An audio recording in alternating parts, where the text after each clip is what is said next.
Thank you for the introduction, Leah. My name is Kate, and I'll be speaking about the search strategy. Before conducting a search to find a relevant clinical practice guideline, a search strategy was devised to ensure that the final guideline met the criteria applying to the clinical scenario.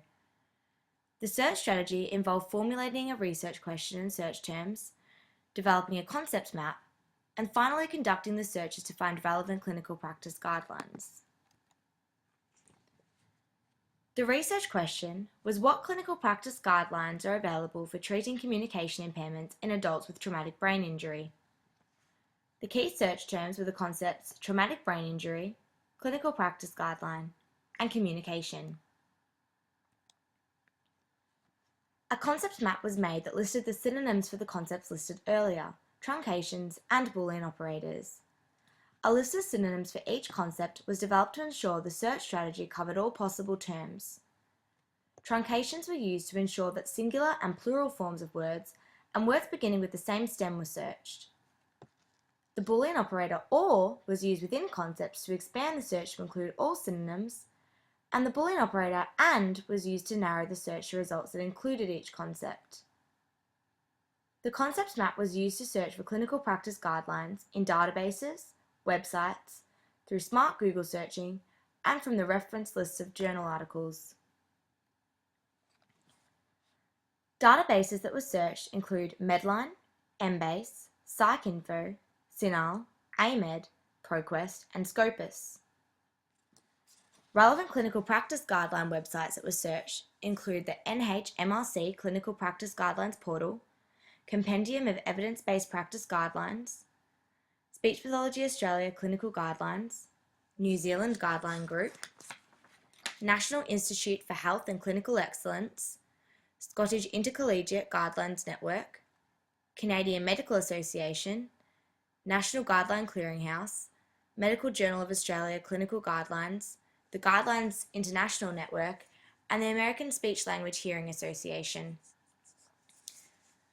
Smart Google searching was used along with other websites, including the Australasian Society for the Study of Brain Impairment, the Brain Injury Association of America, Brain Injury Australia, the Brain Foundation, the Brain Trauma Foundation, and Synapse. The reference lists of journal articles that refer to practice guidelines were also searched. The searches were limited to English language, clinical practice guideline or practice guideline, and an age range of 18 plus in databases where these features were available. A small number of results were returned when all three concepts were combined with and when clinical practice guideline or practice guideline and the age limit was applied. As a result, the subsequent searches were then modified, omitting concept 3, communication, from the search strategy and applying only an English language limit to the results. The final database search strategy was modified slightly, combining concept 1, traumatic brain injury, and concept 2, clinical practice guidelines with and an English language limit. The title and the abstract of return results was appraised to identify the practice guidelines. The clinical practice guideline websites and relevant traumatic brain injury websites were identified and searched using concepts 1, traumatic brain injury, and concept 2, clinical practice guidelines. Smart Google searching was also conducted using concepts 1 and 2.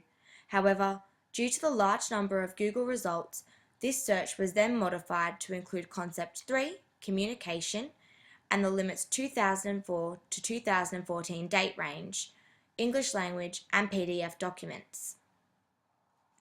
After all this searching, potentially relevant guidelines were identified and downloaded, and a brief appraisal of the key objective of the guideline was conducted. Guidelines that didn't contain communication assessment or rehabilitation recommendations were omitted from the final yield of relevant clinical practice guidelines. The final total yield was a list of 18 guidelines. I'll now hand it over to Sophie to speak about the nominated clinical practice guideline and the critique of the guideline using the Agree To tool.